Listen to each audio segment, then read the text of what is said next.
세 가지로 보거든요. 세 가지 요소가 동기유발의 핵심이라고 생각합니다.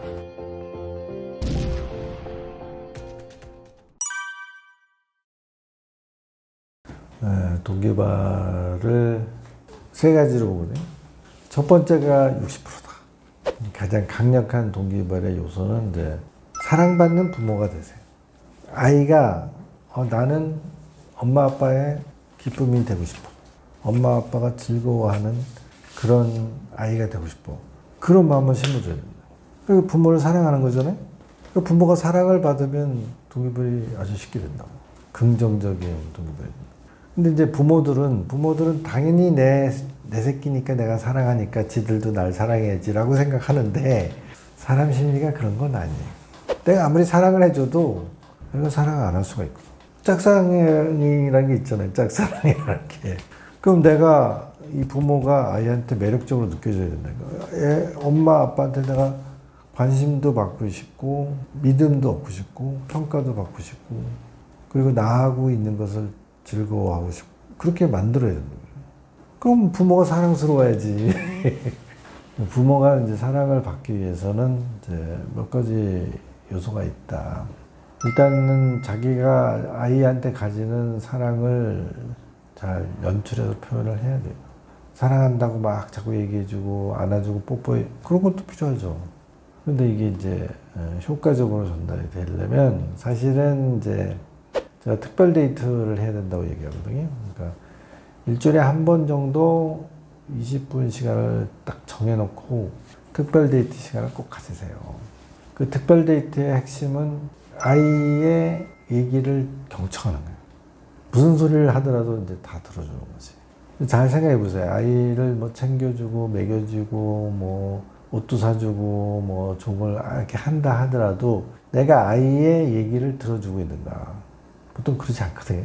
애가 뭐 무슨 얘기를 해. 뭐 걔가 무슨 생각이 있겠어. 그리고 어른들이 바쁘단 말이에요. 애가 뭐 되는 소리 안 되는 소리 막 찍찍찍 떠드는데 그걸 이제 귀 기울여 들어주기가 쉽지가 않다고.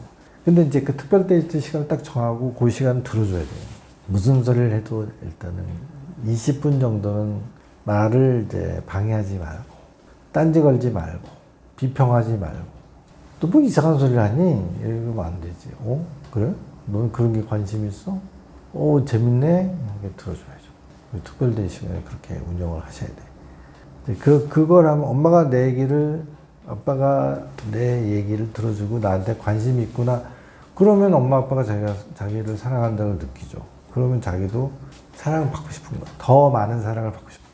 엄마가 사랑스럽게 느껴지는 거야. 아빠가 역시 우리 아빠야. 우리 아빠는 진짜 나를 사랑해주네. 이런 사람이 세상에 어디 있어? 뭐 그런 느낌을 갖게 되면 사랑을 받고 싶다. 그러면 이제 엄마 아빠가 좋아하는 거, 기뻐하는 것을 해주고 싶은 마음이 저절로 생기죠. 그럼 내가 좀 귀찮더라도 엄마가 이것 좀 해줘야지. 그 칭찬도 막 해줘야지. 이렇게 해줘서 고마워요. 뭐 이렇게. 그러면 내가 이제 엄마가 기꺼워하고 고마워하고 즐거워하고 나를 다시 한번 따뜻한 눈으로 대견하게 봐주는 그것을 경험하기 위해서 점점 이제 그 바람직한 행동으로 이제 그게 한 60% 문제를 해결한다 이렇게 보는 겁니다. 전에는 제가 견문생심이라고 그래가지고 뭘 좀 좋은 걸 많이 보여주면 욕심이 나면 해요. 뭐 그래서 뭐 좋은 대학교 뭐 캠퍼스 투어도 하고 뭐 굉장히 그 첨단 엔지니어링이 되는 뭐 그런 공장 견학도 하고 그 이것저것 다른 지역, 다른 나라, 다른 문화를 경험하게 하고 그런 것들이 결국은 이제 보면 아이들이 나도 이런 거 하고 싶어. 나도 이런 좋은 학교에서 공부하고 이런 좋은 그 직장에서 높은 연봉을 받으면서 일하고 싶어. 그런 이제 자극을 받는다. 그래서 체험학습이 결국은 이제 동기유발에 굉장히 그 효과적이지 않겠냐 이렇게 생각했는데 그것보다는 사랑받는 부모가 훨씬 크다. 그게 한 60%. 그 다음에 이제 체험, 경험, 눈에 뭔가를 많이 이렇게 보여주는 거. 만져지게 하는 거 이런 게 한 30% 이렇게 보는 겁니다. 나머지 10%는 있어도 되고 없어도 된다고 생각하는데 이게 공적 의식이 좀 있었으면 좋겠다. 예를 들어서 이제 영재고 과학고 우리가 가면 좋거든요, 사실은. 굉장히 많은 그 혜택이 있기 때문에. 근데 그 사람들이 그 아이들 선발하는 과정에서 사람들이 많이 착각하는 건데 제일 우수한 아이를 뽑겠다가 아니에요. 적어도 뭐 한 대충 상위 한 3%, 5% 안에 들면 충분하다고 봅니다. 능력은 충분해. 그래서 따지는 게 뭐냐면 책무성입니다. 책무성. 이 아이가 그런 좋은 교육을 받았으면 국가와 사회와 우리 공동체에 대해서 얼마나 책임감을 느끼느냐. 그런 것을 평가의 중요한 기준을 보는 거예요. 그래서 자기소개서가 중요한 거예요. 근데 이제 많은 이제 부모들이 혹은 이제 특히 학원에서 그런 거 얘기 일치 안 합니다. 그런 거 알아서 잘 쓰면 되죠. 미사 여구를 나열한다고 그게 그쪽에서 평가해 주는 게 아닙니다. 그런 것들이 조금 뚜렷하게 보여야 돼요. 이제 그런 것들을 하기 위해서는 예를 들어서 자기소개서를 쓰더라도 처음과 끝에 반드시 그 내용이 있어야 돼요. 내가 과학고 영재가 좋은 학교인데 여기 들어가서 공부를 해가지고 뭘 하겠어요. 이게 보여야 돼요. 그게 뭘 보여주냐면 두 가지 중에 하나를 보여줘야 돼요. 하나는 저 이런 게 관심 있어 이걸 공부해가지고 이게 국가 경쟁력에 이렇게 보탬이 될 것 같아요. 이런 정도는 뚜렷하게 얘기할 수 있어야 된다. 국가 경쟁력이 아니면 인류 공용에 입혀질 겁니다. 그런 두 가지 중에 하나는 반드시 들어가 있어야 돼. 그게 뚜렷해야 돼. 그리고 그게 끝과 나중에 딱 매칭이 돼가지고 이게 설득력이 있어야 돼. 그래서 자기가 했던 학습 활동이 뭐예요? 나의 그 핵심적인 나의 특성은 이거예요. 뭐 이런 거 하고 이게 이렇게 어느 정도 이렇게 딱 맞고 그게 이제 교사 추천서에서도 그런 것들이 같이 일관성 있게 딱 뚜렷하게 나타나야 돼. 그랬을 때 점수를 받을 수 있어요. 그리고 그게 굉장히 비중이 높아요. 생각보다. 책무성이라고 그러는데 그거 심어주는 아이들이 좀 공적 의식을 가져야 되겠죠. 제가 이제 그 애들을 우리 아이들 데리고 한번 미국 투어를 한 적이 있었는데 워싱턴 DC 투어가 있었단 말이에요. 그래서 그 이제 뭐 캐피톨 힐 해가지고 이제 뭐 국회의사당이고요. 제일 중요한 이제 그 미국의 정치 그 제일 중요한 장소잖아요. 거기를 딱 갔더니 뭐 백악관 있고 뭐 이렇게 있고 이쪽에 큰 링컨 기념관이 있어요.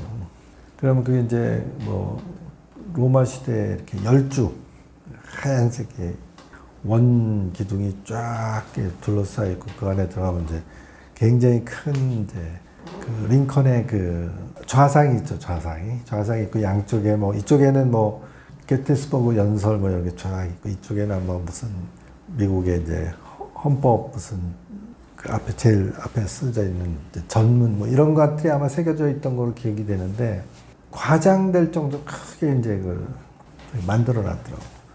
이게 왜 그러겠어요? 공적 의식을 이제 미국 시민들한테 보여주기 위해서 가장 공을 들여서 그런 걸 다 만들어 놓은 거 아니겠어요?